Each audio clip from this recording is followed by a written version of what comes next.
Gising na at magsaya, Kalimutan na ang problema. Tayo na't magpuri sa Kanya.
Hallelujah.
Salamat sa'yo, Panginoon, sa bagong buhay kong ito, sa'yo iaalay, wala nang iba sasambahin. Mahal na mahal kita, aking Panginoong Jesus. Salamat sa'yo, Panginoon, sa bagong buhay kong ito, sa'yo iaalay, wala nang iba sasambahin.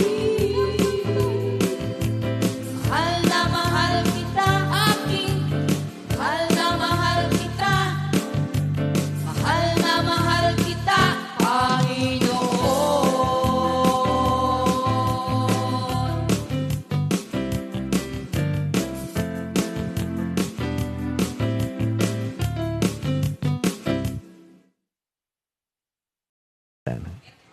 Good morning, Good Jesus! morning, Jesus! Yan, magandang umaga po mga kapatid. Magandang umaga. At bagamat maulan, salamat pa rin kasi malamig ang panahon. Amen. Thank you, Lord. Amen. Yan, so, thank you, Lord. Yes. Oo, Pasko na ng tunay, no? Opo. Yung ating memory verse for the week, sa Hebrew 10:23, New King James Version, let us hold fast the confession of our hope without wavering, for he who promised is faithful. Amen. Praise the Lord. Praise the Lord. Thank you, Sige. So, kamusta ba kayong dalawa dyan, mga kapatid? Yan. May gusto ba kayo? Mabuti na ako. May gusto ba kayong batiin? Salamat sa Diyos at patuloy na nagagamit kahit na rain or shine, yan, patuloy pa rin tayong nakakapaglingkod sa ating Panginoon. Amen. Thank you, Lord din. Ako, binabati ko yung una-una sa family ko. Binabati ko sila. Sila Elaine, sila mami ko, sila Elisa na nasa Amerika na alam kong nanonood ngayon. Thank you, Lord. Nagpupurit ng papasalamat ako, siyempre, kay Lord sa opportunity uli na makapagbahagi ng kanyang kabutihan. Praise the Lord. Thank you, Lord nga, dahil nagulat din ako kay Pastor JB nung sinabihan nga ako na ito nga, kami ang tatayo ngayon, uupo. Para Nagimbal ka, ha? Thank you, Lord. Nagimbal ka, brother? Nagimbal. Hallelujah. Ako, binabati ko rin yung aking asawa, si Sister Cora. Hallelujah! Saan ka man naroroon, suot ko ang t-shirt mo, kaya akap-akap mo pa rin ako. Well, anyway, hallelujah. Hallelujah. Oh. Hallelujah. Teka muna. Batiin mo natin si Lord. Tayo mo na mag-pray, ha? Tayo mo na naman. Sorry, Lord. O aming Diyos, tunay ka nga po na napakabait, dakila. You never fails. Salamat sa tuwitiwan na kami pinagkakatiwalaan mo ng buhay na ito, ng buhay mong salita sa oras pong ito. Tulad ng dati, wala kami magagawa kung wala ka. Samahan kami ng iba na Espiritu upang tanging pangalan na ni Kristo ang aming itaas. Ang aming pong hangad, tulad ng dati, ay ibigay sa iyo lahat ang kapurihan. At ganyan po, Lord, maging kalugod-lugod sa iyo at lahat pong maririnig sa amin, ang inyo pong makikita sa aming puso, sa aming isipan, at sa aming mga kasama dito at sa iba't iba pandako ng mundo. Gayon din po, Lord, nawa po'y magkameron ng malaking bahagi sa pagpapatibay na kanilang pananampalataya ang aming pag-aaralan. Kaluguran mo kaming lahat. In Jesus' name. Amen. Amen. Thank you, Praise Lord. the Lord. Hallelujah. Batiin mo natin, Brother Ali, yung mga mga early birds early din. birds, May okay. early birds na Nandito tayo. sa akin si Linda T. Javier. Oh, thank you, Lord. Nandito rin si Yeah. Sister Rosalinda Arceta Alcance, taga San Pablo. Yes. Sister Mel Lalog. Ito ba Ng yung Lipa. Oo. Lipa. asawa po ni Brother Rick? Ayan ba? Hallelujah. Thank you, Lord. Sa akin po, Sister Rachel ng Japan, Sister Nancy Colina, Sister Flor Cunanan, at Brother Enol, Sister Helen Peña Nokum. Panya. Panya. Panya Nokum. Yeah, good morning, Jesus, sabi niya. Ako binabati ko si Minister Ed Binabati kita kasi sabi mo, shout out eh. Kaya ito Aba. shout out kay Minister Ed at sa kanyang may bahay, Sister Tess. Ilan na sila na early birds natin? 83 po sa akin, 83. Wow, praise Yan. the Lord. So actually, marami na rin po. Oh, sige. Dito rin sa akin siya, batiin natin, Sister Net, Lingad Mercado, Ayan, amen. Sister Rita Angustia Manggao, Oh, thank you, si Lord. Sister Menchi. Sister Menchi, Ay, gusto yan. na? Pagaling na siya, pagaling na. Amen. Pagaling na, In Jesus' pinapagaling name. na ni Lord. Okay, siguro magtuloy-tuloy na muna tayo, no? Para marami tayong makuha sa araw na ito. Amen. But before the word, let us sing for the Lord, ano? He said, the loving kindness of the Lord.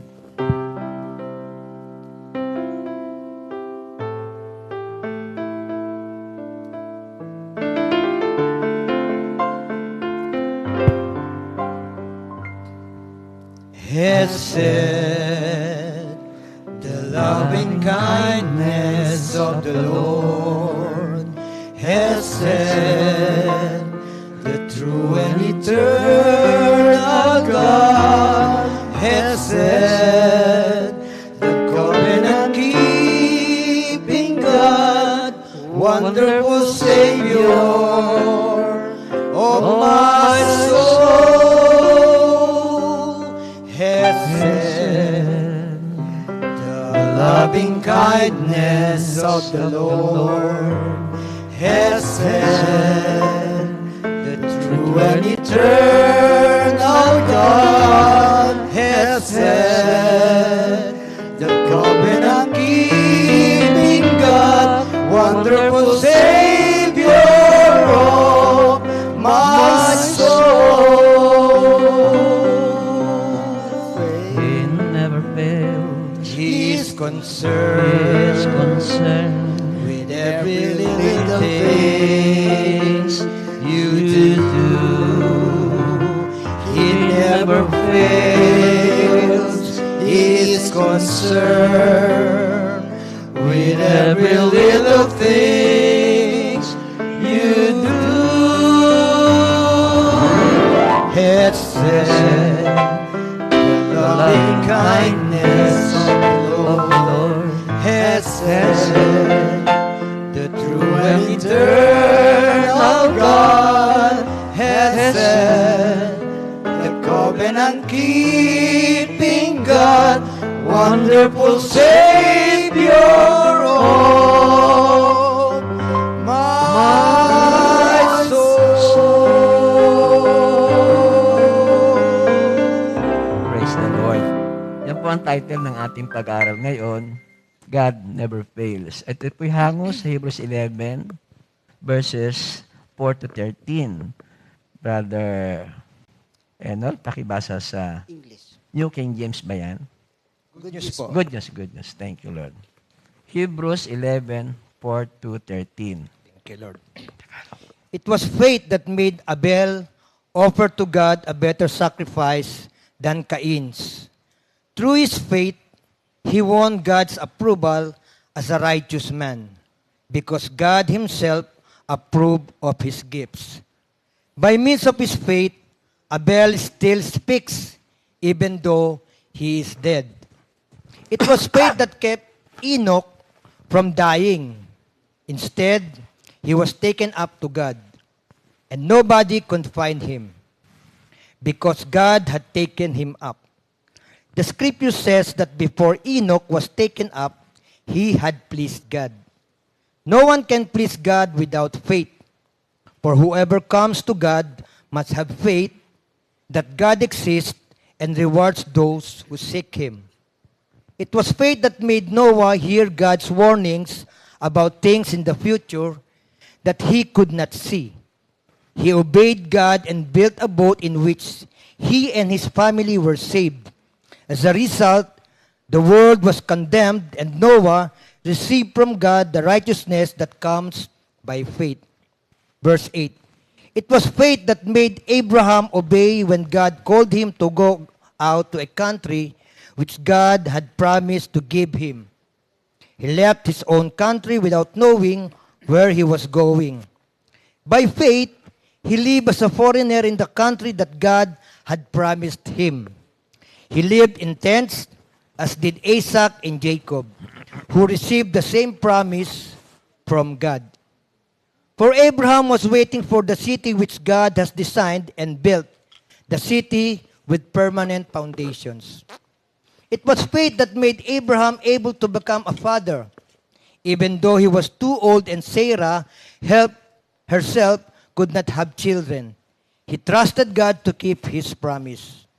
Verse 12, though Abraham was practically dead, from this one man came as many descendants as there are stars in the sky, as many as the numberless grains of sand on the seashore. Verse 13, it was faith that all these persons died. They did not receive the things God had promised, but from a long way off, they saw them and welcomed them, and admitted openly that they were foreigners and refugees on earth. And verse 14, those who say such things make it clear that they are looking for a country of their own. Amen. The message of the Lord. Thank you, Lord. Sa Tagalog po, mga Hebreo, chapter 11, verse 4 to 13. Dahil sa pananampalataya sa Diyos, si Abel ay nag-alay ng mas mabuting handog kaysa inihandog ni Cain. Kaya naman, si Abel ay kinilalang matuwid nang tanggapin ng Diyos ang kanyang handog. Kahit patay na, nagsasalita pa siya sa pamamagitan ng kanyang pananampalataya. Dahil sa pananampalataya, si Enoch ay hindi nakaranas ng kamatayan. Hindi na siya nakita sapagkat kinuha siya ng Diyos. Sinabi sa kasulatan na si Enoch ay naging kalugod-lugod bago siya kinuha ng Diyos. Hindi maaaring kalugdan ng Diyos ang walang pananampalataya sa Kanya, sapagkat ang sino mang lumalapit sa Diyos ay dapat sumampalatayang may Diyos, at siya ang nagbibigay ng gantimpala sa mga humahanap sa Kanya. Dahil sa pananampalataya, pinakinggan ni Noe ang babala ng Diyos tungkol sa mga bagay na mangyayari, ngunit hindi pa niya nakikita. Gumawa siya ng isang malaking barko upang siya at ang kanyang pamilya ay maligtas. Sa pamamagitan nito'y nahatulan ang sanlibutan. Ngunit si Noe ay ibinilang na matuwid dahil sa kanyang pananampalataya. Dahil sa pananampalataya, sumunod si Abraham nang siya ay utusan ng Diyos upang pumunta sa isang lupaing ipinangako sa kanya. Sumunod nga siya kahit hindi niya alam kung saan siya pupunta. Dahil din sa kanyang pananampalataya, siya ay nanirahan bilang dayuhan sa lupang ipinangako sa kanya. Mga tolda ang naging tirahan niya. Gayon din sina Isaac, Jacob, na tumanggap ng ganoon ding pangako.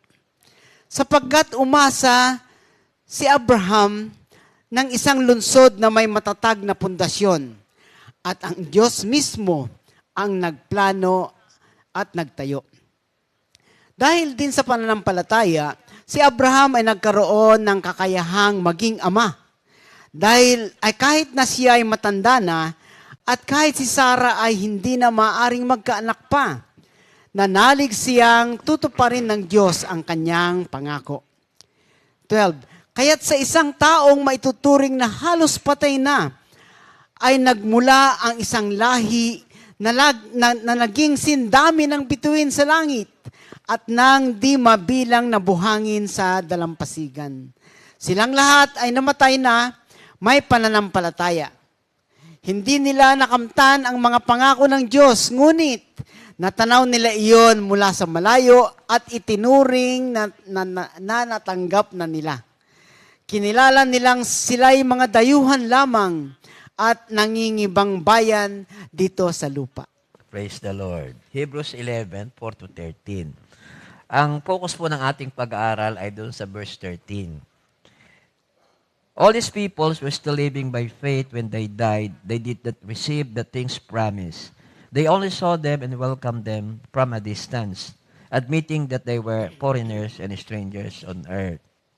May tanong po ako sa inyo mga kapatid na ngayon ay nakikinig. Kayo ho ba'y merong mga panalangin, mga hiniling kay Lord na medyo may katagalan na at hindi pa rin yung nakikita ng linaw? Kayo ho ba'y merong mga hinihiling na halos ay nawala na ang pagbibigyan, pero hindi pa rin dumarating ang katugunan ng Panginoon? Ayon sa ating pananaw. Hindi po ko lalayo sa akin dalawang kasamang ito. Brother Enol, ikaw ba'y merong hinihiling kay Lord na hinihintay-hintay mo pa? Pati Opo, si Minister. meron po. Opo. Ano yun, Brother Enol?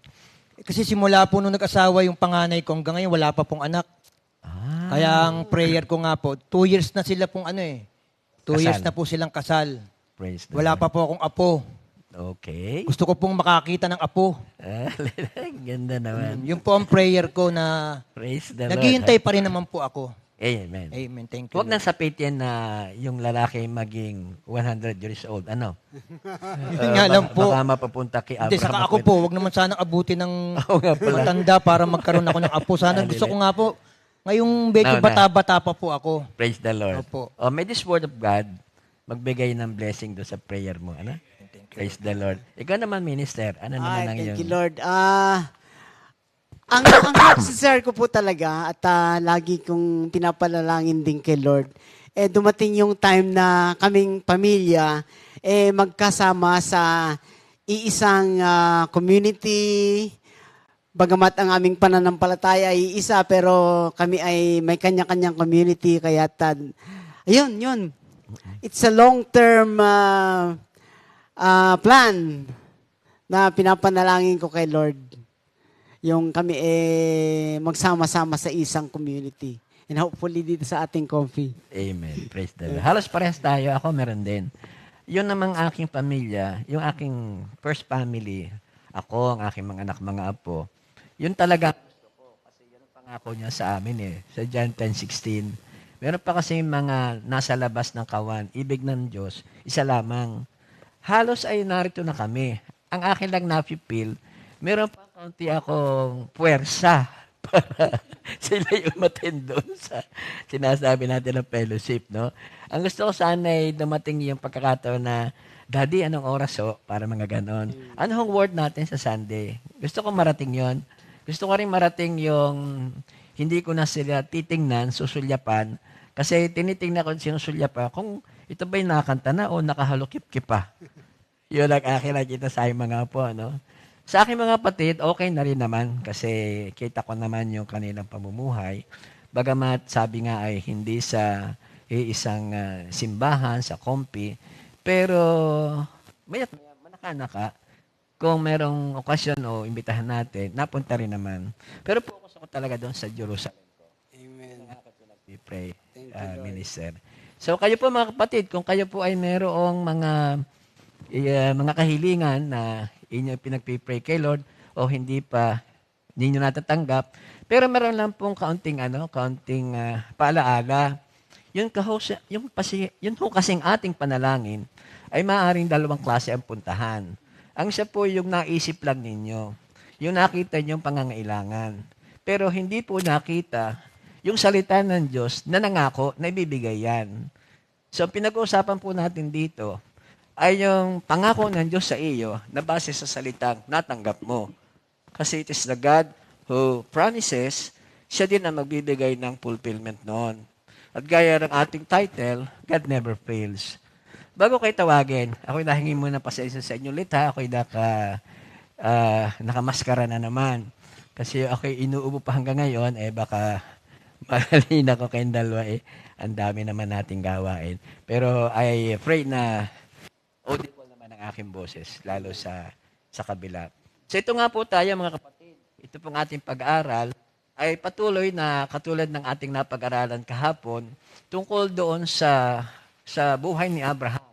Kung saan, akala lang natin ay hindi naganap yung pangako sa kanya ng Diyos, pero sa totoo ay naganap. Ngayon naman, ay sabi nga ay itong lahat ng nabanggit mula sa 4 hanggang sa 12 ng Hebrews 11, ito yung mga may pananampalataya, pero ang kanila po mga hinihiling, inaasahan sa Diyos, ay hindi nakarating according sa timetable ng earth. Ito yung nagpumunta sa kanila, kumbaga sa ano ay wala na sila sa mundong ito. At yun din po ang maaari nating i-reflect sa ating mga panalangin. Ang ating mga pananampalataya at pag-asa sa Diyos ay pwedeng sabihin natin sa sukdol na, sa litang Tagalog po yun, sukdol na hindi kumakamit sa buhay na ito. Yung ba'y sasagad na ang ating pananampalataya sa Diyos na ako'y humingi ng pananampalataya kay Lord, ibigay sa akin, pero hindi ako magbabago ng aking pag-asa sukdol na hindi sa buhay kong ito makamit. No? So again, ang mga taong may pananampalataya ay nakaranas ng ganitong mga pagpapala pa rin. Kasi si Jesus Christ naman talaga magbibigay ng lahat ng kasagutan. So kung ito mga taong ito ay may pananampalataya nga na mapakatibay, so hindi tayo spare, hindi tayo exempted na marahil madanasan natin yung ating mga ibang hinihiling kay Lord, ay hindi sa buhay na ito bibigay.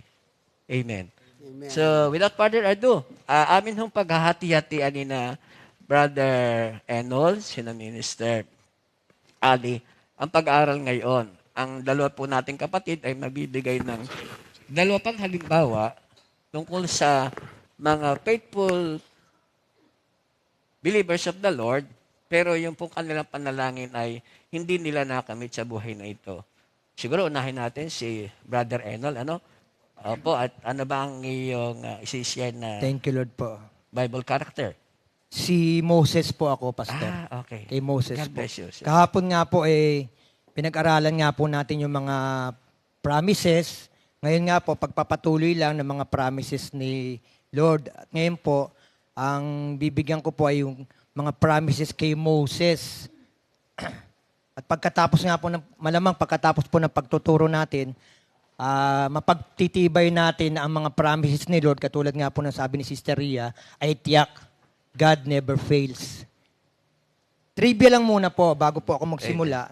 Meron po kasi ako nabasa sa na ang promises po pala ni Lord sa Bible is 7,487. Ito pong mga promises na to is God to man. Ito po ang promises ni Lord sa mga tao. And this is good as done. Ibig pong sabihin, mangyayari at magaganap sa awa at grasya ni Lord. Dito na po ako sa pag-aaral ko po ngayon. Dito po sa Exodus chapter 6, verses 6 to 8. Basahin ko po sa atin. Sabi po dito, so, you must say this to the Israelites, I am the Lord. Ito po yung mga promises, number 1. I will remove you from the power of the Egyptians. Number 2, you will not have to do hard work to serve them as their slaves anymore. 3, I will use my strength to save you. 4, and I will punish the Egyptians. 5, I will cause you to be my own people. 6, and I will be your God. Then you will know that I am the Lord, I am your God who saved you from the power of the Egyptians. 7, I will take you to live in another land. That is the land that I promised to give to Abraham, Isaac, and Jacob. Yes, I will give it to you, and it will belong to you. I am the Lord. Salamat po. Meron po ako nakakitang mga katangian ni Moses. Ito po, isa-isahin ko. Si Moses po, siya ang naging leader sa Exodus ng mga Israelites dun sa kanilang slavery from Egypt to the Promised Land. Sa kanya rin po in-entrust yung mga laws, yung 10 Commandments. Dito po sa Exodus 20, mababasa po natin yung 10 Commandments. At sa Hebrews 11 nga po, nabasa natin kanina, isa po si Moses sa mga heroes of faith. Sa Deuteronomy 34 verse 6 po, nung namatay po si Moses, we read that God Himself buried Moses. Since then, wala na pong prophet na lumabas sa Israel na makakapantay kay Moses. Sa dami po ng katangian na to, sasabihin po natin yung mga credentials na napakaganda, pero still, Moses was not able to enter the promised land. Bakit po kaya? Doon po kasi sa Deuteronomy 32, 51 to 52, nakita po dito yung unfaithfulness at dishonoring God in the presence of the people. Basahin na lang po natin. Sa papaanong paraan po ba yung sinasabing unfaithfulness at dishonor nila Moses, si Lord? Doon naman po sa Numbers 20, dumating po sila sa punto na nawalan sila ng inumin. Kinausap sila ni Lord, ang sabi kay Moses, ganoon na rin kay Aaron, na kausapin nila yung bato. Pero iba po ang ginawa ni Moses, hinampas po niya ang bato. Pagpapakita lamang po ito ng kawalan ng pananampalataya sa Diyos. Sasabihin natin parang masyado namang yatang malupit si Lord dahil lang dito hindi siya makakapunta sa promised land. Pero kung susuriin po natin, marami ring pagkakamali na nakita si Lord. Kasi talaga si Lord, talagang puso ang tinitignan. Una, sabi rito, si Moses disobeyed a direct command. Kasi po doon sa Exodus 17, yung unang-unang nawalan sila ng inumin, ang sabi po ron, strike mo yung with the staff, yung bato. Ganun naman po ang ginawa ni Moses. Kaso sa pangalawa naman pong pagkakataon na nauhaw sila, na nawalan sila ng inumin, siguro po, dahil sa padalos-dalos, ganun din naman po tayo, padalos-dalos na desisyon natin, nakakagawa tayo ng mga desisyon na wala na rin sa instructions. Ganito marahil ang nangyari kay Moses, ang sabi sa kanya ni Lord, paluin mo lang yung ang ginawa, kausapin mo lang, pero ang ginawa niya, pinalo naman niya. At doon naman po sa pangalawa, sabi rito, Moses took the credit from God. Kasi po doon sa Numbers 20 verse 10, nung sinabi niya na, ko na lang po, sabi niya ganun, ako pa ba ang kukuha ng tubig para sa bato na to, para sa inyo? Parang dito po, pinakita ni Moses na yung provision nanggagaling sa kanya. Wherein, ang provision naman po talaga nanggagaling kay Lord. Parang yung credit po, kinuha niya. Marami pong pagkakataon din sa atin na meron nga mga credit grabber . Kahit hindi naman sila ang talagang nagpagal, sila yung mabida, sila yung nagmamalaki. Parang ganito po naging kaso po ni Moses. Pati po yung miracle na ginawa ni Lord para sa mga bayan ng Israel, nag-grab ni Moses. Hindi nakita yung glory ni Lord. Dahil nga dun sa pagsalita niya na, ako pa ba ang gagawa ng tubig para sa inyo? Na hindi naman siya talaga ang nag-provide ng tubig na yun.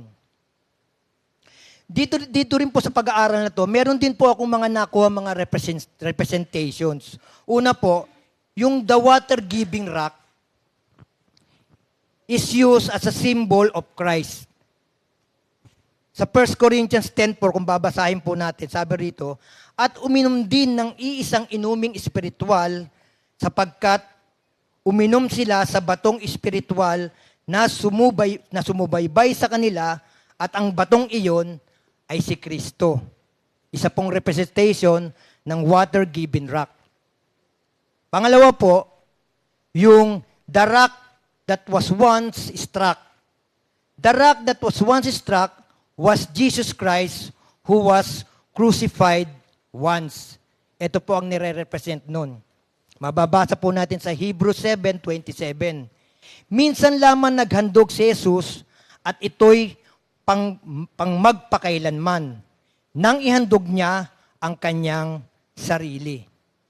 Pangatlo po, Moses is speaking to the rock. Ibig pong sabihin, Moses speaking to the rock was meant as a picture of prayer. Nung inutusan po sila na makipag-usap sa bato, ang ipinapahiwatig po ni Lord, isa itong prayer na dapat gawin natin, prayer in faith. In conclusion po, mga kapatid, ito pong hindi pagpasok ni Moses sa Promised Land ay pagpapakita lamang na kahit kailan ang batas which is given to Moses sa Exodus 20, dahil si Moses stands for the law. Kailanman ang batas hindi siya fulfillment ng God's promises. Ang tanging fulfillment ng God's promises ay walang iba kundi si Jesus Christ. Kasi Jesus Christ is the Word of God. Never po ang batas. Kasi po, sa experience ko po, noong mga panahon na wala pa po ako sa ganitong gawain, ang talagang faith ko ay yung magpunta sa Quiapo, pista ng Quiapo, mahal na araw, papasan ako nung Nazareno, na nasa isip ko, yun ang pangako ni Lord na magliligtas sa akin. Pero mali po, maling-mali. At salamat na lang po, at nakilala ko si Lord, nakilala ko yung kanyang mga salita, yun po nagpabago sa buhay ko. Kasi nga po noon, papasan ako, mahal na araw, pesta ng Quiapo, pero pag uwi ko naman, tuloy pa rin yung bisyo ko, umiinom pa rin ako, ganun pa rin ako manigarilyo, walang pagbabago. Pero nung makilala ko si Jesus, malaman ko ang kanyang salita, doon nagkaroon ng pagbabago yung buhay ko. Kaya ito po ako ngayon sa inyo, nakakapagpatibay, nakakatayo, at nakaka-witness yung ginawang pagbabago po sa akin ni Lord.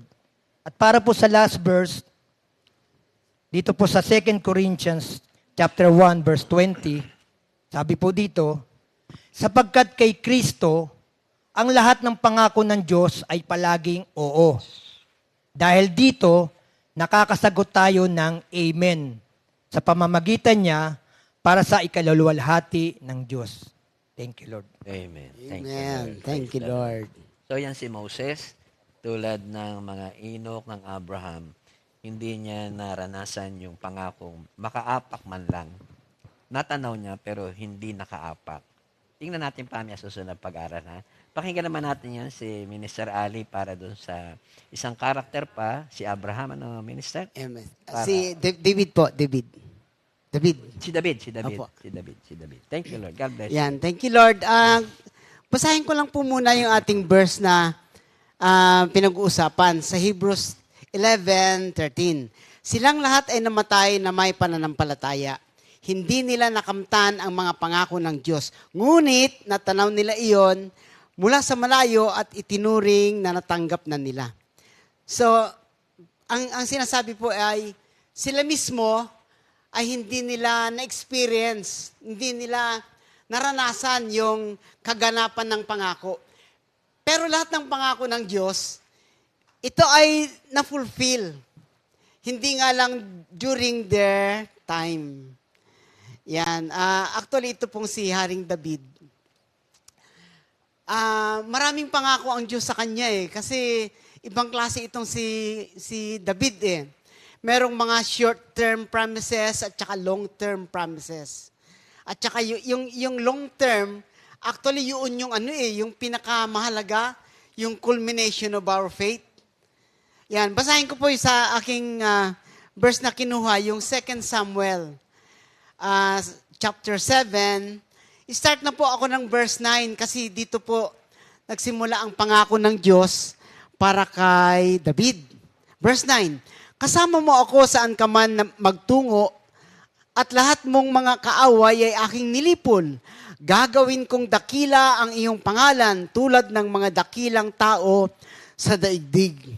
Yan, unang pangako po ng Diyos yan kay David. Pangalawa, verse 10, bibigyan ko ang Israel ng kanyang lupa at doon ko patitirahin. Wala nang gagambala sa kanila roon at wala nang taong mararahas na aalipin sa kanila tulad noong una. Sunod na pangako ay magiging payapa ka. Verse 11, magiging payapa ka sapagkat wala nang gagambala sa iyo. Bukod dito, akong si Yahweh ay magsasabi sa iyo, patatatagin ko ang iyong sambahayan. verse 12 and 13. Pagkamatay mo, isa sa mga anak mong lalaki ang hahalili sa iyo bilang hari at patatatagin ko ang kanyang kaharian. Siya ang magtatayo ng templo para sa akin at sa kanyang angkan magmumula ang maghahari sa aking bayan magpakailanman.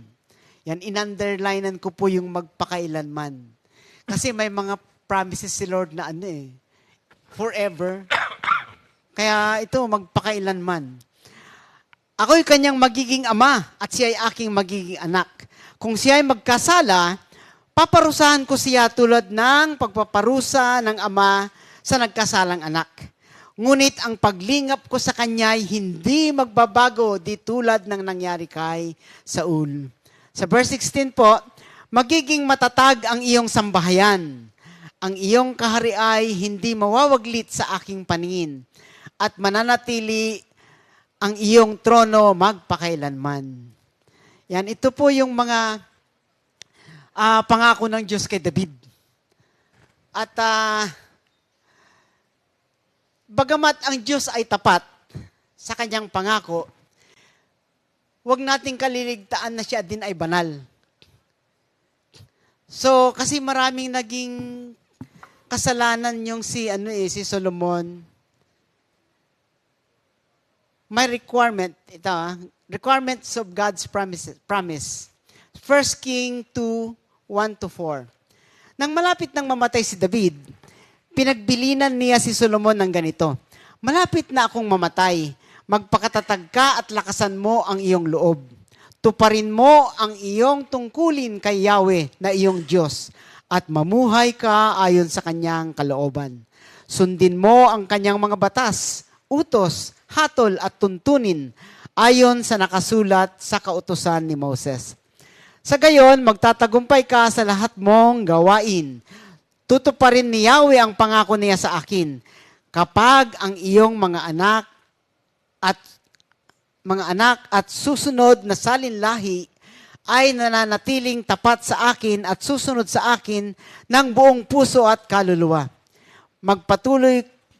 Magpapatuloy ang inyong angkan sa trono ng Israel.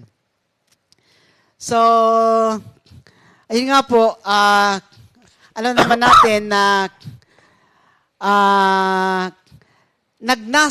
actually itong si Haring David, nagnasa siya na magtayo ng bahay para sa Diyos, para kay Yahweh. Kaya lang, ang plano ni Yahweh ay iba din. Una, hindi siya ang magtatayo. Pangalawa, ang plano ni Yahweh, magtatayo siya ng bahay ni David. Yung eternal, na siya ang lagi siyang kasama sa lahat ng usapin. Yon. So, thank you Lord, bagamat hindi niya mismo naranasan yung pangako ni Lord. Ito naman ay nagkaroon ng katuparan at ito nga yung pagdating na ating Panginoong Hesus sa mundo. Conclusion, isa pong aral na ating matututunan sa kasaysayan ng Israel ay ang pagsuway sa hari ay humahantong sa kapahamakan. But the godly among them knew one thing for sure. God had promised that the throne of David would be established forever. 2 Samuel 7:4. So they came to see that the son of David must be coming who would fulfill the conditions of the covenant. Sit on the throne and rule forever. A succession of imperfect kings could never fulfill the promise. He would have to raise up a righteous, obedient son of David to take the throne. Basahin ko po Psalm 89:29 hanggang 37. Laging maghahari ang isa niyang angkan. Laging maghahari ang isa niyang angkan. Sintatag ng langit yaong kaharian. Kung ang mga anak niya ay susuway at aking utos ay di igagalang, kung ang aral ay di papakinggan at kung ang kautos ay hindi iingatan, Kung gayon, daranas sila ng parusa dahil sa kasamaan ang ginawa nila. Sila'y hahampasin sa ginawang sala. Ngunit, ang pangako at pag-ibig kay David ay di magbabago, hindi mapapatid. Ang tipan sa kanya'y di ko sisirain, ni isang pangako'y di ko babawiin. Sa aking kabanalan, ipinangako ko kay David ay hindi magsisinungaling. Lahit trono niya ay hindi magwawakas hanggang mayroong araw tayong sumisikat. Katulad ng buwan na hindi lilipas, matatag na tanda doon sa itaas. Ang mga pangako ng ito ng Diyos kay David ay itinala din sa aklat ni na Isaiah, Jeremiah, Ezekiel. Nandun po lahat yung mga promises na ni Lord kay David. Maganda po yung sa Ezekiel 37:24. Sila ang aking magiging bayan at ako ang kanilang magiging Diyos. Isang tulad ng lingkod kong si David ang magiging hari nila. Susundin nilang mabuti ang aking mga utos at tuntunin. Sa Jeremiah po, 23:5-6, nalalapit na ang araw, sabi ni Yahweh, napipili ako ng isang matuwid na sanga na magmumula sa lahi ni David. Isang hari na mamamahala ng buong karunungan. Paiiralin niya sa buong lupain ang katarungan at katuwiran. Magiging ligtas ang Huda sa panahon ng kanyang pamahala at ang Israel ay mapayapang mamumuhay. Ito ang pangalang itinatag sa kanya. Si Yahweh ang ating katuwiran. At alam niyo po sa Isaiah 9, verse 6, yan. Sapagkat isinilang ang isang sanggol na lalaki para sa atin. Ibibigay sa kanya ang pamahala at siya ay tatawaging kahangahangang tagapayo. Makapangyarihang Diyos, walang hanggang Ama, prinsipe ng kapayapaan. Magiging malawak ang kanyang kapangyarihan at walang katapusang kapayapaan ang ipagkakaloob sa trono ni David at sa kanyang kaharian. Itatatag niya ito at pamamahalaan na may katarungan, katuwiran mula ngayon at magpakailanman. Isasagawa ito ni Yahweh na makapangyarihan sa lahat. Yan. Sa akin pong closing, there's an invitation to make God's covenant to David to be our covenant. To be a part of God's promise to David of eternal kingdom. Because in this eternal kingdom, it is eternal righteousness, peace, and joy. Kaya, angkinin na rin po natin yung pangako ng Diyos kay David, which is the eternal kingdom. Praise the Lord. In Jesus' name. Hallelujah. Thank you, Lord. Thank you, Lord. So, kay Moses, ang pangakong hindi niya nakamtan sa buhay na ito ay yung makarating sa lupang pangako sa Canaan. Kay David naman ay yung pangako na makita niya within his life o makita niya na walang humpay ang paglilipat ng pagkakahari sa lahat. Pero hindi naman na nangyari, no, 'di ba? Nawasak ng kaharian kaya nawala ang linya ni David sa ganon. Pero doon sa sinasabi na merong isinilang. Sino ba isinilang? Si Jesus Christ. Sino ba si Jesus Christ? Si Jesus Christ ay, ito na siya. Siya yung ampon, anak ni Joseph. Sino si Joseph? Genealogy niya, galing siya kay David. Sino si Mary? Ang kanyang mother. Siya ay anak mula sa genealogy din, galing kay David. So ito ay anak ni David kung tuturingan sa physical aspect of analogy, no? So, lahat ay nagaganap hindi lamang sa timing ng tao, kundi sa timing ng ating Panginoon. Si Moses naman, hindi nakaapak, pero doon sa transfiguration, nakaapak siya, no? Kasama ni Jesus, no? Doon sa bundok na yan, ano? Yan, ang mga nagaganap pa. Hindi lamang yan, mga kapatid. Doon po sa Hebrews 12, verse 11, nakaraas po doon na we are surrounded by clouds of witnesses. So, ang ibig sabihin ay napakarami nila na napangakuan o di kaya ay mga faithful people na ngayon, you can imagine this, that they are looking at us para mga cheering squad natin. Kasama na doon si David, kasama na si Abraham, kasama na si Moses, kasama na kasama si Mami Ligaya, I do believe. Kasama yung aking inay, kasi ang aking inay, siya nagturo sa akin ng foundation ko sa faith eh. At ang mga yan ay tuwan-tuwa dahil nga sa napuntahan natin itong mga bagay na to. Yun ang clouds of witnesses. So, hindi naganap ng buhay nila dito, pero nagaganap habang sila ay naroon naman sa kapiling ng ating Panginoon. No? So, praise the Lord. So, siguro, munang mag-break muna tayo. Tapos, saka natin puntahan naman yung inassign nyo sa akin na papel. Ano? Glory to God. O, bati muna tayo. Happy birthday! Today is August 1. Naku, August na po mga kapatid. Oh, Yan, August 1, 2023. Okay, batiin po natin. Happy birthday po kay Sir Sister SP Sahul ng ating karangalan. Happy birthday po. Sister Marilyn Neo. Neo. Oh, doon din. Di ba karangalan din siya? Hoy, thank you, Lord. Sister JM Ocampo. Anak po ito ni Brother Mon at Sister Yeye Ocampo ng ating Labrador. Yan. Happy birthday, Sister SP, Sister Ched, no? Sister Marlene, Sister JM. MJM. Praise the Lord. Thank you, Lord. Meron Happy bang, birthday. Celebrant ng wedding?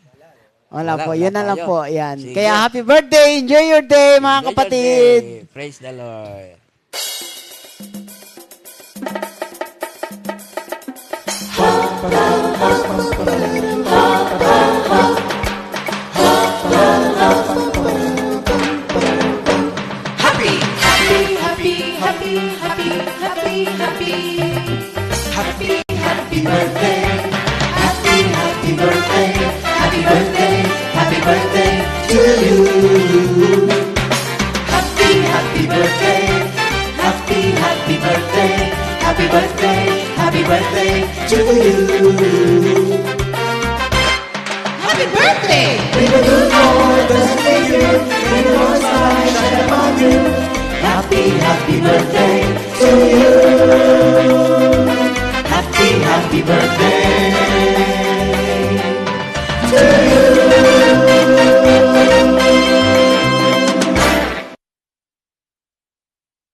Happy Happy birthday, mga birthday. kapatid. Celebrate po ninyo yung inyong mga kaarawan para mag-enjoy. Thank you, Amen. Lord.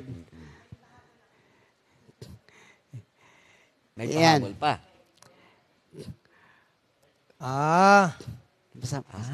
Oo. 33 years government service anniversary po. Sister Tess Blanza de Los Santos. Praise the Lord. Thank you, Lord. Alam mo, lahat ng dapat na merong anniversary, celebrate. Katulad yan, government Opo. service, Opo. dapat i-declare kasi gift yan ng ating Panginoon. Opo. Ano? Hindi dapat palampasin. At saka po yung mga festivities na ganyan, yung events. Ako nare-remind ako ng mga pangako ng Diyos. Okay. Pagka yung mga events, mga celebration, birthday, anniversary, ang dating sa akin, it's either nakiklaim ko yung pangako ni Lord, at least nakarating tayo sa ganitong taon, at saka nare-remind ako ng pangako ni Lord. Praise the Lord. Yun Parang ang parang sa Genesis, yung ika-7th day, rest and celebrate. Opo, ano? opo, rest Ang and ganda ng celebrate. mga celebration na ganyan. Okay. O ito naman, yung ating Sige po, doon po sa mga may YouTube account, pwede po niyong bisitahin ang ating youtube.com and search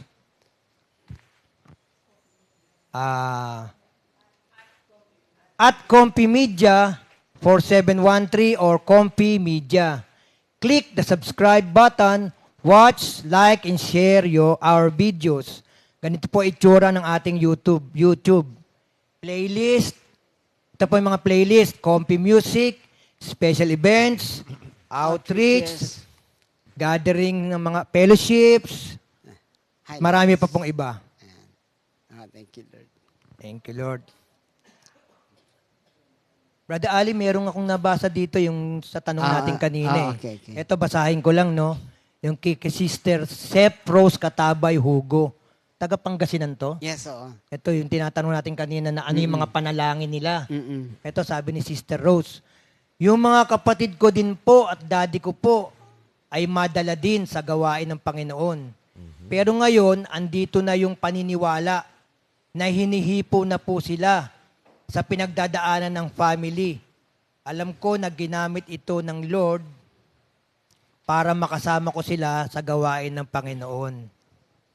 Yung pala ang prayer niya. Praise the Lord. Ngayon, hinihipo na ni Lord. Siguro may ginagawa sa family niya. Kaya makakasama na niya sa gawain ngayon. Yan, okay. Actually, Sister Billy, katabay ng ating San Fabian, nasa ospital siya, nagkaroon ng operation sa kanyang gallbladder at pagaling na siya, nasa recovery room na. Kaya thank you Lord, patuloy siyang pinapagaling na ating Panginoon. Ito pa po, Pastor JB. Ito po si Sister Rita Mangaw. Sabi naman po niya dito, ako rin po, hangarin ko. Ako at ang buong pamilya ko, buong sambahayan at sambayanan ko. Magkaisa kami sa pananampalataya at paglilingkod sa Panginoon habang kami ay nabubuhay. Yun po ang prayer niya. Amen. Meron pa dyan, Brother Ali? Meron ka pa dyan? Wala na sa akin, brother. Praise the Lord. So, thank you, Lord. Narito po ang repeat new song of the week. Dahil sa pag-ibig mo, composed by Sister Seya Borja, interpreted by Sister Andrea Magadya.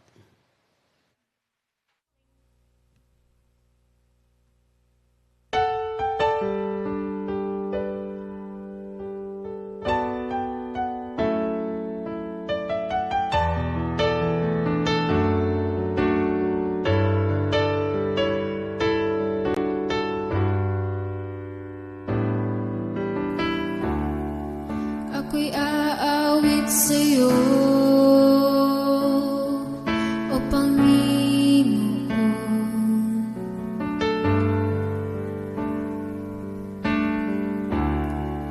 Kay gandang pagmasdan ang mga ginawa mo.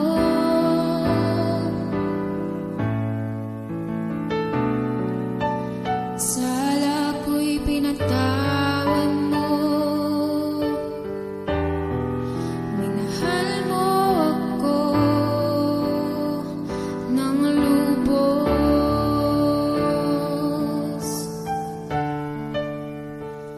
O Panginoon, salamat sa iyong pagliligtas.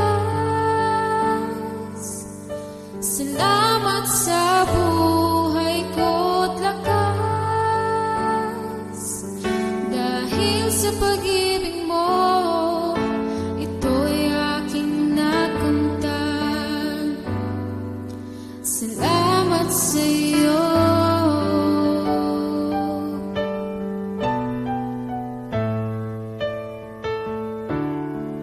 Ako'y aawit sa iyo, O Panginoon.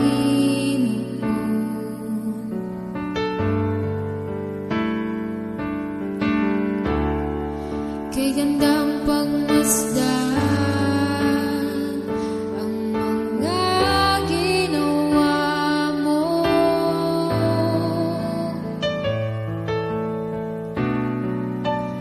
Sala ko'y pinatawan mo,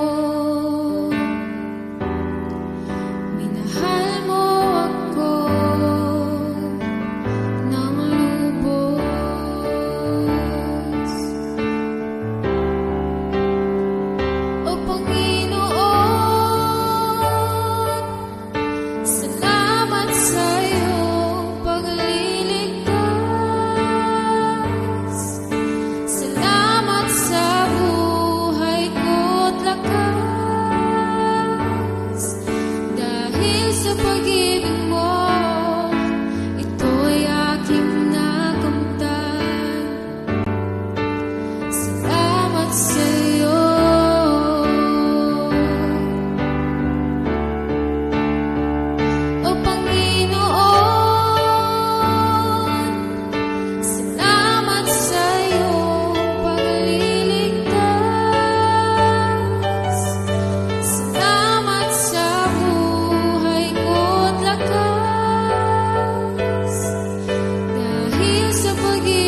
sa'yo.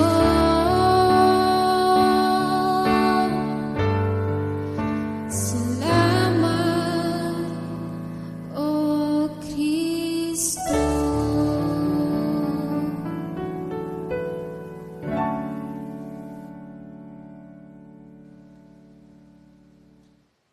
Salamat, O Yan, Kristo. thank you, Lord. Thank you, Lord. Napakagandang awitin, ano? So, magtuloy na po tayo mga kapatid. So, ang ating title nga po sa ating pag-aaral ay God Never Fails. Pero bakit meron pa nga pangyayari na parang matagal o parang hindi na ibinigay, na wala na yung ipinapanalangin natin, hindi pa rin niya nakamtan yung ating pinapanalangin?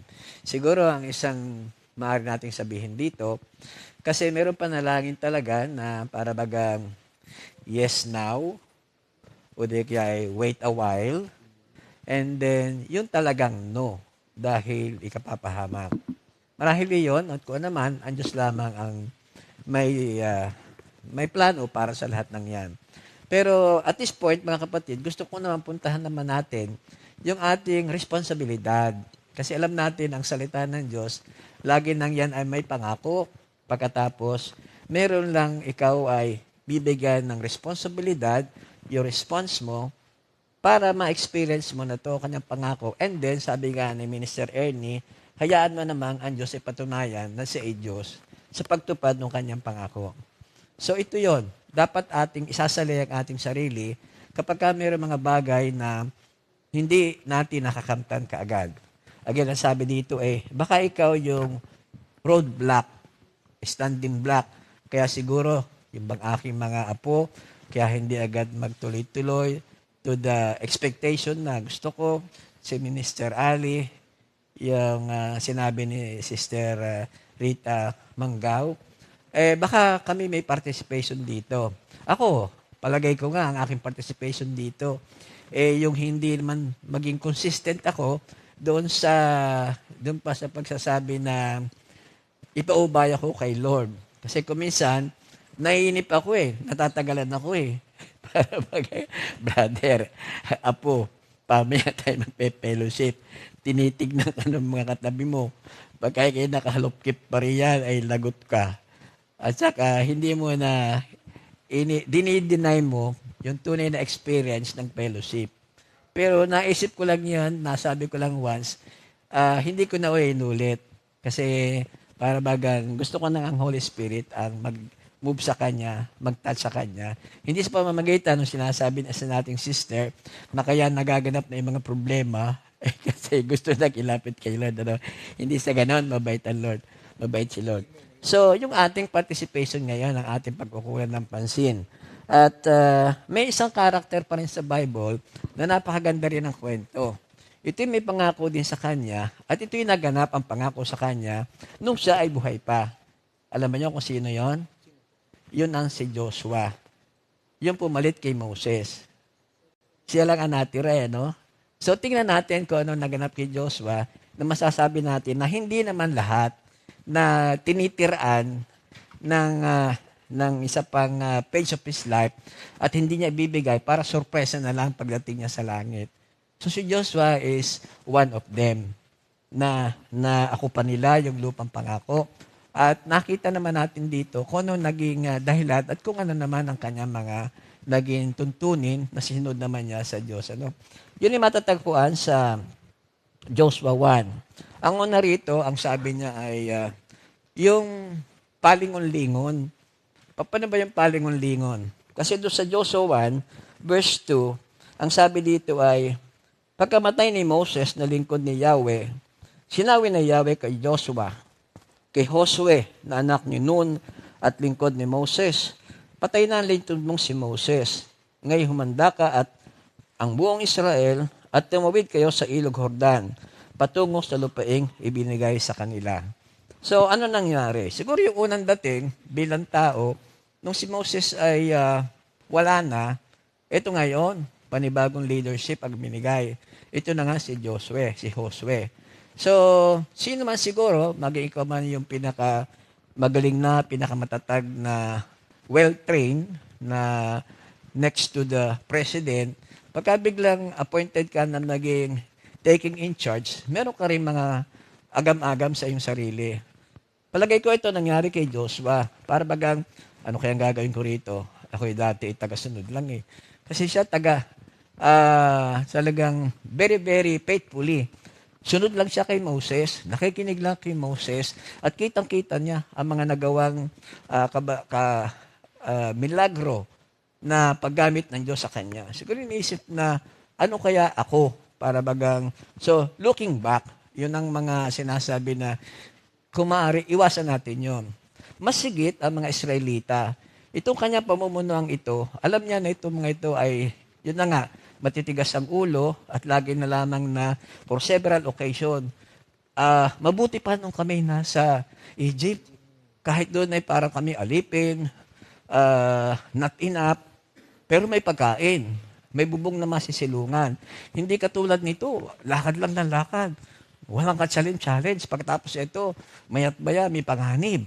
So, looking back, hindi makakatulong sa ating pagtanggap ng salita ng ating Panginoon. Paano ba yon?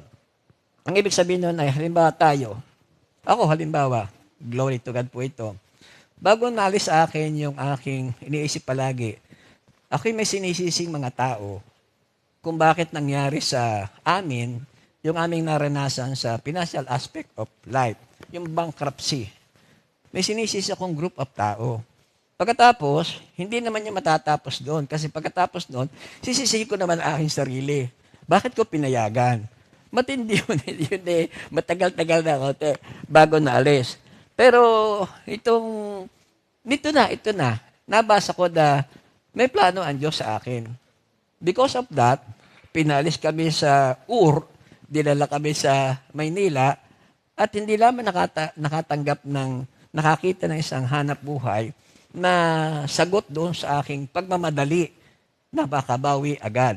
Ang nakita ko rito si Lord. Nakita ko ang church na kung saan niya ako inilalagay. So, fast forward, nakita ko na may layunin ang Diyos sa akin. Kaya kung lagi kong babalik-balikan yung aking nakaraan na yon, hindi na ako nakamove. Baka ako'y nandun pa rin kasi doon, kahit ikaw ay wala ng negosyo o di kaya ay kakunti ng pera mo, hindi ka naman magugutom kasi maraming magpapakain sa iyo. Hindi nga, ang gusto ng Lord ay itong buhay na ito. May kanta si Sister Ligaya dyan. Kung maalala ko, ang buhay ko noon. Ria. Thank you, Lord.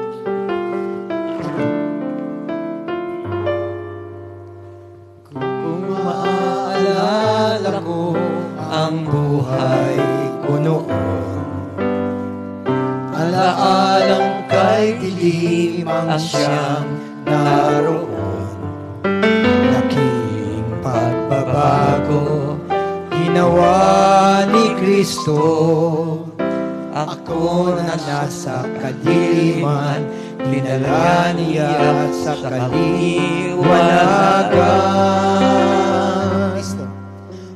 Kristo, wala na akong mahiling pa. Ang buhay kong wala, ginawa mong sagana. Kristo, wala na akong mahiling pa. Ang buhay kong wala, ginawa mong sagana. Praise the Lord. Yun ang naganap kay Josue. Para bang, move forth, go on, and let us glow. Parang gano'n nangyari sa kanya. Oo, in the service of the Lord. Praise the Lord. Pagkatapos ay, hindi na niya hinintay yung explanation. Basta, this is the order of the Lord. Follow me. This is my command. Follow me. Please explain. Walang ganoon. Yun ang total obedience. Kaya sila ay nagtagumpay. So, yun ang una. Huwag nang balikan ang nakaraan. May value ang nakaraan because that is our anchor. With reference, dito natin magagawa kung bakit tayo nasa narito. At paano tayo makakapove sa future, may iwasan ang nagdaan kung pangit. At ma-enhance natin yung nagdaan kung maganda. Yan naman ang ganda ng pag-aalala sa nagdaan. So, oo. So, ang sunod doon ay yung standing still. Hindi sila nagmukmuk na lamang. Wala na si Moses, dito na lang tayo, bahala na, kung bumalik ang mga Egyptian, pasakop na tayo. Hindi sila naggawa na ganoon. So, hindi sila naghimutok.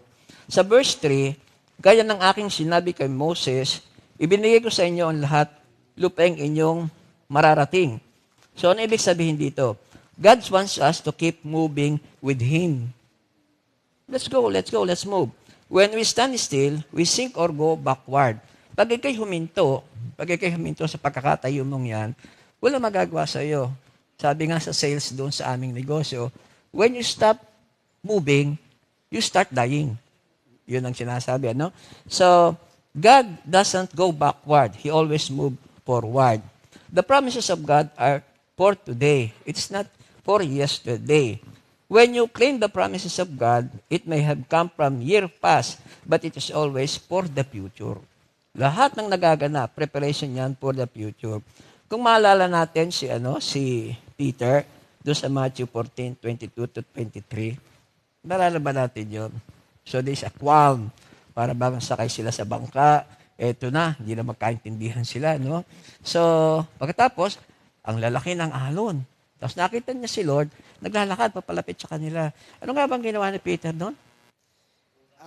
Tinawag niya si Jesus. Jesus, gusto ko rin pong lumakad. Okay. Diyan sa tubig. Tapos, ano nangyari? At nagsimula nga, in-invite siya ni Jesus, come, sabi niya. Tapos nag-start na siyang lumabas doon sa bangka. And nakalakad siya. Then when he started seeing the surroundings, Yung malaking waves, alon, unti-unti na siyang lumulubog. Yun. So, kalimitan, yung instance na yon, na-touch lang natin kay Peter. Para ba, eto na ulit si Peter, pabugso-bugso, pero pagdating ng kaunting pagsubok, agad ay tutupi. Para ganun, ano? Pero may isang nag-comment, yung isang naging reference ko nito. Ang sabi niya, mas mapalad si Peter. Kasi si Peter, hindi nag-stay put doon sa bangka. Hindi nila na-experience yung grace ni Lord na ikibigyan din ng power na katulad niya na nakakalakad sa tubig. Though hindi nagtagal, pero just the same. Hindi nila na-experience kung kay Peter na na-experience. Yun. So, ang ganda nito. Kaya lamang, yung sinasabi itong be still, hindi ito yung sinasabi sa Psalms 46 verse 10. Ito yung hindi be still and know that I am God. Kung kalmante ka lang, akong bahala dito. Hindi yun ang ibig sabihin dito sa ating pinag-aaralan nito. We are talking about times of serving God. When you're serving God, you are not standing still. So this is about serving God. Hindi ka, still ka lang dyan, ako nang bahala dito. Hindi ganun ang ibig sabihin. You need to keep moving and keep doing what God has asked you to do. Sometimes, we want to stop. When we stop and stand still, we are going to sink. Katulad nung nangyari kay Peter. So this is not yung sinasabi na, okay, ako nang bahala. Huwag kayong magkagulo, huwag kayong mag-alala. Darating ang grasya. Ay, hindi. Bibigyan ka ng Lord ng wisdom kung anong gagawin mo upang ma-meet mo yung isang hanap buhay na kailangan, upang magkameron ka ng kita at makita mo ngayon na ito'y galing pala kay Lord. Hindi ka pagiging tamad ng ating Panginoon doon sa be still na yon. So the first is, huwag kang palingon-lingon. Ang pangalawa ay, huwag kang magmumukmuk dyan. Don't stay still. At ang pangatlo ay, never give up. Yun naman. Yun na sa verse 5. Walang makakagapi sa iyo habang ikaw ay nabubuhay. Sasamahan kita gaya ng pagpapatnubay ko kay Moses. Hindi kita iiwan, hindi pababayaan man. So, si Joshua, alam niya, nagsisimula pa lamang yung malaking digmaan na kanyang pupuntahan. Accordingly, mahigit pa daw na 30 kaharian-hari yung kanilang susuungin eh. So, parang tayo. Saka na ako magpo-full time kasi ang dami ko pa kasing bayarin eh. Saka na ako magpo-full time kapag, hindi na lang full time. Saka na ako magkukommit na every Sunday ako magpe-fellowship. Kasi yung Sunday, doon malakas yung aming tripping. Parang gano'n din. Iniisip dito ni Joshua na ang laki pa ng digmaang ito. Pero hindi siya nag-give up. It is not easy to serve God. Sometimes it can be difficult serving God. But God promises never to leave you. Joshua, I believe na nakaram din siya ng parang kaunting pag-iisip, loneliness. Kasi biglang siya na nakatayo eh. What happened to my mentor? Wala na ang aking kaibigan. Wala na si Moses na magtuturo sa akin. Wala na ako mapapaghingaan ng tulong. Wala na akong sasabihin na, Moses, please pray to the Lord. Meron siyang kaunting kalungkutan din na ganoon. Pero sabi ni Lord, ako ang iyong kaibigan eh. I will not leave you. I will not forsake you. Kaya patibay ng patibay kapag hindi tao na talaga ang iyong inaasahan. At si Lord na lamang ang ating aasahan. That is the promise of God. So, never give up. Ngayon, may isang pwede nating maging agam-agam. Pero ang tagal ko na rin nagsisilbi. Parang hindi ko pa na rin nararating yung aking gustong marating. Para bagang ang ibig sabihin ay verse 5. Wala makakagapi sa iyo habang ikaw ay verse 5. Magpakatatag ka at lakasan mo ang iyong loob sapagkat ikaw ang mamumuno sa bayan ito sa pagsakop nila sa lupaing ibibigay sa kanila. Ayon sa aking pangako sa inyong mga ninuno. Be strong of good courage, for to these people you shall divide as an inheritance the land which I swore to their fathers to give them. So may binabanggit, nako, ikaw ay may inheritance na matatanggap. Pero, kumisan, nasan yung inheritance na yon? Para bagang yung ating lagi sinasabi, magaling pa ako doon sa Egypt, para yun ang aking inheritance eh. Though, walang surplus, pero, not good enough, pero good enough dahil tulog, kain, trabaho, ligo, tulog, kain, trabaho. Walang kaproblema. Parang ganang iniisip nila, no? Pero ang ibig sabihin, nung Egypt na yun, itong spiritual geographical position ng inheritance Akala nila, okay ng inheritance nila, yung Egypt. Pero hindi yun ang gusto ng Diyos sa kanila.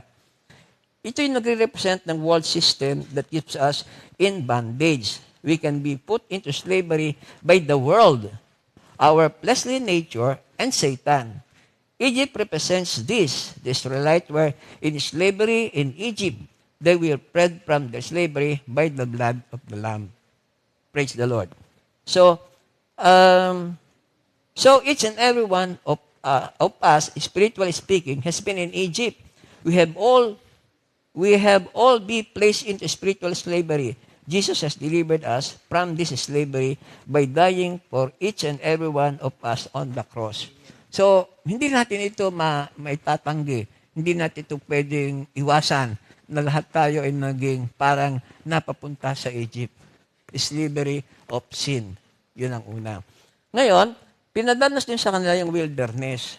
Ito, common tayo sa pag sinabing wilderness, yung provision doon, ang buhay doon ay just enough. May makakain, manna from heaven, may tubig na sariwang-sariwa. Pag humingi ka ng meat, ito na yung mga pugo, mababalag ang lipat, madaling hulihin. And just the same, hindi yun ang gusto ng Diyos sa atin. Yung forever na ikaw ay magiging very, very dependent lamang sa supply. Ang gusto ng Diyos sa atin, ito ng lupang Kanaan na ito. Yun ang more than enough. Yun ang gusto nila ng ating Panginoon. So, this represents the claim of inheritance for the people of Israel. For us today, it represents the inheritance we can claim in Jesus Christ. So kung noon, ang kanila ay talagang physical na Kanaan land, pero sa atin ngayon, iba na. May isang promise si Lord sa atin na ating mapupuntahan din. An inheritance is something that is given by our fathers to enjoy. Just as our earthly fathers give us an inheritance, God gives us an inheritance as well. Ano itong inheritance na ito? Ang inheritance na ito, in this very life, is a place to serve. Eternal life is the result of God wanting to bring us back to relationship with Him. And the starting point is to serve Him. Yun ang starting point ng relationship natin sa Kanya. It is the benefit of Jesus' sacrifice. But the inheritance is something that God wants you to have now in this earth as it is in heaven. Yun ang inheritance na gusto niya. God wants you to go to work, to enjoy the land, and to serve the Lord. So yun na. Ako ba ay Nakakamit ko na ba ito? Yan ang mga iniisip kung bakit tayo ay kuminsan ay nag-aagam-agam. So, ang isa pa, kapag ka ikaw ay binigyan na ng pagkakataon, sige, you take charge. Parang dito sa atin, si Joshua, verses 7 to 9. Only, sa Tagalog na, basta't magpakatatag ka at lakasan mo ang iyong loob. Sundin mong mabuti ang buong kautosang ibinigay sa inyo ni Moses. Huwag kang susuway sa anumang nakasaad doon at magtatagumpay ka saan ka man magpunta. Huwag mong kaliligtaang basahin ang aklat ng kautusan. Pagbulay-bulay mo yan araw at gabi upang matupad mo ang lahat ng nakasaad doon. Sa ganoon, magiging masagana at matagumpay ang iyong pamumuhay. Tandaan mo ang bilin ko, magpakatatag ka at lakasan mo ang iyong loob. So, 2 beses na inulit. Kapag 2 beses na inulit, ang ibig sabihin ay that is that much of an important and do not forget that. Praise the Lord. So, we can claim, sabi dito ay, ano ba yung ating ginagawa araw-araw? Ano ba yung ating ginagawa araw-araw? If you are in charge of your life, of your family, of your ministry, meron tayong dapat na ginagawa. Katulad ng ginagawa ng mga Israelita noon, they make it a point na nakarepair sila dun sa Old Testament, dun sa Torah. At si Jesus Christ, kasama ng iba, dun naman siya sa New Testament. Si Jesus Christ, sa Old Testament din lang muna when it comes to the written Word of God. Pero tayo, we are so blessed. We are so blessed because the old and the new, pinagsama na. Available sa atin lahat yon. So if you are in charge, then make it a point that ang una mong gagawin sa araw na yon is to have the Word of God. Yung pagkagising mo, the Word of God. What is the will of God to me? Excuse me ha, do not hear what I'm not saying. It is that, good morning Jesus. First, it must be the Word of God. Then go to GMJ. Without the Word of God, as your almusal, GMJ, kapos tayo doon ng konti. Pag inasahan lang natin ng GMJ that mag-start at 8:30, tapos ka doon sa pagkagising mo hanggang 8:30. Kasi sinasabi dito, it is available, it is written. And some of them are hidden in our heart. Kaya yung Word of God ay napaka-importante. Sabi dito ay, magiging masagana at matagumpay ng iyong pamumuhay. Ako'y tumantuwa doon sa gustong-gusto ng Diyos na tayo maging successful. Ang isa sa paborito kong salmo ay yung Psalms number 1, yung 1 to 3. Psalms 1, 1 to 3. Ang sabi doon ay ganito, Blessed is the man who does not walk in step with the wicked, or stand in the way that sinners take, or sit in the company of mockers, but those who delight in the word of God and meditate it day and night. Siya'y katulad ng mapunong nakatanim sa tabi ng ilog. Dahon niya hindi nalalanta at siya'y namumunga sa tamang panahon. At lahat ng kanyang gagawin ay nagtatagumpay. Yun ang gusto ng ating Diyos. Magtagumpay tayo. Magtagumpay tayo. Anong sekreto? Word of God. First hour, second hour, every hour. Kailangan ang Word of God ay siya nating pinangangatawanan. Because that is the will of God. Word of God is like, this is like, pinagdudugtong-dugtong na pinagagawa sa atin ng Diyos upang yung kanyang pangako ay makuha natin. The Word of God can be accomplished by one word. Yun lang kanyang isang salita. Pero if you are sensitive enough, each day, each time, may makitang Word of God, they are part and parcel of the complete formula. Supplementing one another. Hindi po pwede, ay hindi ito ang sagot sa akin ni Lord. Kasi gusto ko pera eh. Pero ang sabi, magpatawad ka. Magpatawad ka agad, yung patatawarin mo. Babayaran ka ng utang. Minister Ernie, no? Yun, no? Patawarin mo yan, babayaran ka ng kanyang utang. Kidding aside, lahat lang yan. Kailangan natin sa araw-araw. Ang hangin, hindi yan natatapos sa isang hinga mo lang. Minute by minute, andyan siya. Ang supply nandyan. And the Holy Spirit, parang siya ay hangin. Maya't maya, bibigyan tayo ng salita ng Diyos. Yun ang sinasabing, take charge. Ikaw na mamamahala. So sabi nga dito ay, ang gusto niya ay tayo maging matagumpay. Ngayon, lahat na ito, sinasabi natin na dapat natin gawin. Pero kalimitan, ang Diyos may kanyang pamamaraan. Katulad nga yung mga naon nating pag-aaral. Hindi muna ngayon. So it's still God's timing, God's quantity and quality nung kanyang answer. Lord, gusto ko po ay makabayad sa utang. Pero at the back of your mind, nahiya ka lamang na patamain po niyo sa loto. Meron bang ganun? Sorry, baka ako lang nag-iisip ng ganun. Oh, Lord, 5 million. Baka ako lang nag-iisip ng ganun. Kasi kung minsan naiisip ko ang quantity. Binibigyan ko ng specific number. Kasi sabi sa akin noon, pray specifically. Yun ang pagkakasabi. Hindi pala dapat ganun eh. Nakakaya kay Lord. At meron pang sinasabi, Lord, pera lang, solve lahat ito. Yung aking mga kamag-anak, mapapa-attend ko ng fellowship. Hindi yun ang magpapa-attend ng fellowship. Hindi yun. You as a leader, pwedeng ikaw ang maging dahilan upang maging magnet. You are the living Bible eh. Walking Bible sa kanila. Eh gusto kong ang mga apoy gayon. Pero pagkakatapos ng fellowship, sinabi ko na sa iyo, hindi na kita sasama kapag sa next Sunday, hindi ka nagtagkaas ng kamay sa fellowship, sa praise and worship. Ay lalong hindi sasama yon.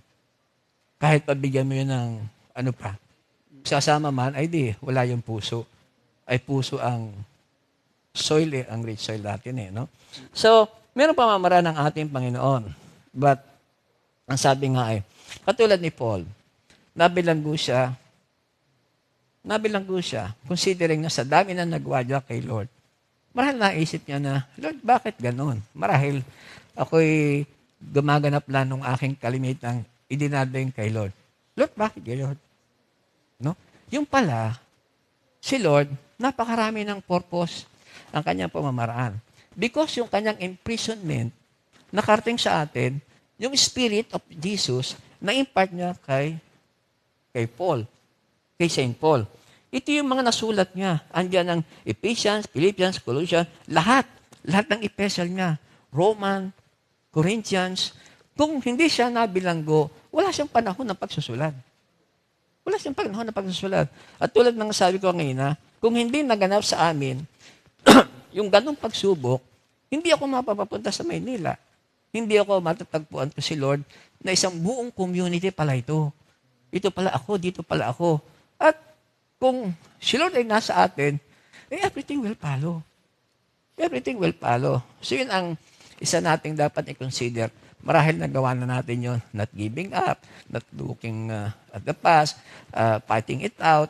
Pero laging ang Diyos, meron kanyang pamamaraan. At meron din ang Diyos na yung kanyang time is the right time.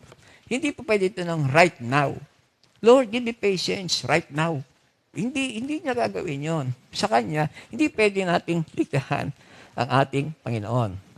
So, hanggang doon sa, sabi natin kanina, sukdulan na hindi tayo tutugunin ng Diyos ngayon tayo ay buhay.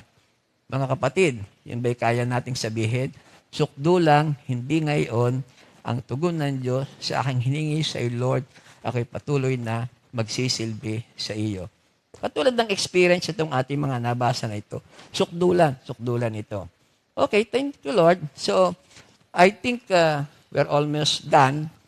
And in conclusion, 30 minutes more. Habang tayo nagtitiwala sa Diyos, nung kanyang timing, as we pray, and while we are waiting sa kanyang promise na ito, please do not forget naman to celebrate yung maliliit na bagay na ibinigay sa atin ng ating Panginoon. Kalakasang patuloy na ibinibigay kay Sister Sally, katulad noong, kangina, sobrang topic, yet dinala kami rito. Everything.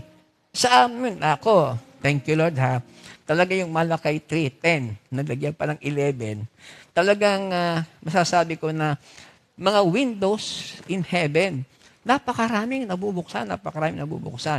Bagamat yung aking panalangin na ito kaagad, Lord, hindi pwedeng bigay at once. Pero nabubuksan yung aking mga apo, anytime nasa Maynila ng lahat. So kami together na, physically, in one location. Hindi madali na lang yun na mapapunta mo, ikaw na rin lamang ang mamamahala doon. Sabi nga doon, again, ulitin ko mga kapatid, Malakay 3:10, 11, dalhin ninyo ng buong buhay niyong mga kasampung bahagi sa tahanan ng Diyos upang matugunan ang pangangailangan ng aking tahanan. Subukan ninyo ako sa bagay na ito kung hindi buksan ang mga bintana ng langit at ibusa inyo ang masaganang pagpapala. Hindi ko rin hahayaang salantain ng mga balang ang inyong mga pananim at mumumunga na ng sagana ang inyong ubusan. Yung 11, yun ang nakakalimutan ng marami. Ako noon hanggang 10 lamang para kaliwaan na lang kami ni Lord. Pero yung 11, matindi yun. Siguro doon sa hindi nakakaranas na ang kanilang taniman ay mauubos ng balang, it doesn't matter. Pero sa katulad nga namin, na naubusan, dahil dumaan ang balang, dumaan ang mga pagsubok na inubos lahat, pruklos pati bahay, pati yun. Saka sabi, hindi na. Ano pinalit? Glory to God. Bahay. Ayun ang sinasabi. So, kahit hindi kayo kalalaki, thank you, Lord. Ako ay kalimitay pag inubo, kalimitay na ospital. Ay, hindi na ngayon. Salamat sa Diyos. Salamat. Hallelujah. Pati yung wisdom na kapag kayo naharap ng ibang tao, kung may say, nervyos ka na eh. Pero sabi ni Lord, huwag ka mag-aalala. Ang Holy Spirit, magbibigay sa'yo ng isasabihin. Most of them are nasa Word. Nasa Word ng ating Panginoon. So, yun po mga kapatid ang ating pag-aaral ngayon. Merong mga talagang, baka hindi ngayon, pero huwag kayo magsawa.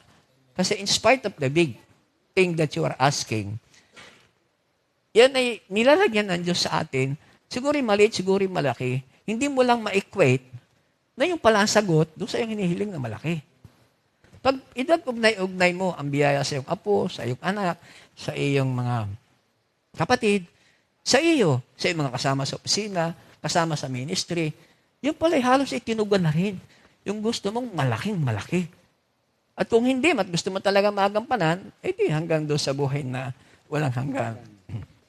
At this point, habang tayo naghihintay, alam na ni Indy. Request ko sa minister, Enol, kung maaari. Ito kasi ang napakaganda natin gawin sa paghihintay, sa sagot ng Diyos sa ating pinanalangin today, at saka doon pa sa mga bagay na gusto ng Diyos na bigay sa atin. Mr. Enor, for the closing song and prayer.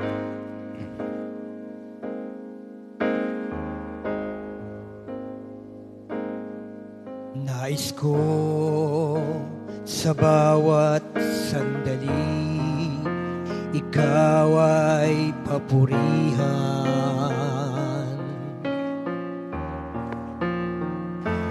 Nais ko sa bawat oras, ika'y pasalamatan.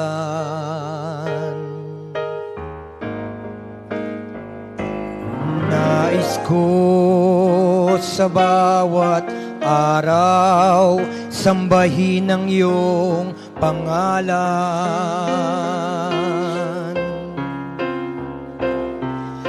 Jesus, hayaan mong ika'y aking paglingkuran.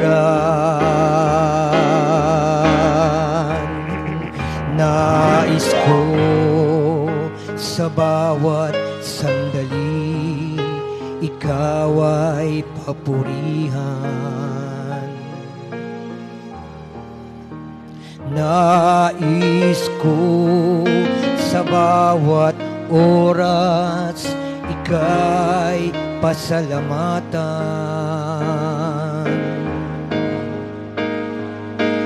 Nais ko sa bawat araw, sambahin ang iyong pangalan.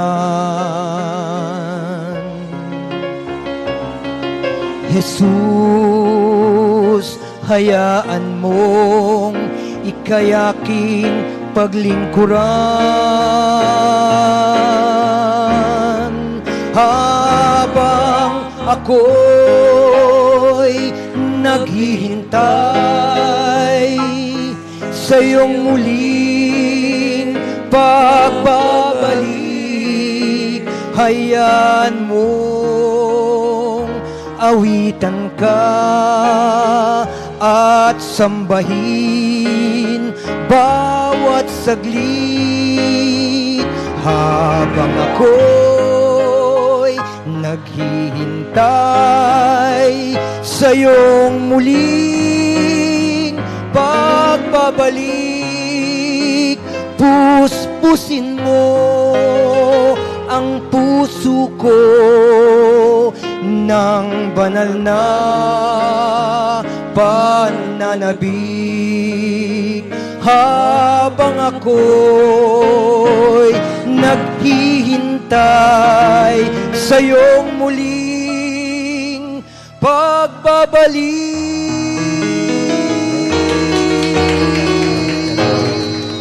Thank you, Lord. Bless po, Hallelujah, mga kapatid. hallelujah. Praise be to God. 2 Timothy 2:2. Hallelujah. 2 Timothy 2:2. Praise the Lord. 2 Timothy 2:2. You and me, let us proclaim the gospel. 2 Timothy 2:2. Hallelujah. 2 Timothy 2:2. Praise the Lord. 2 Timothy 2:2. You and me, let us proclaim the gospel.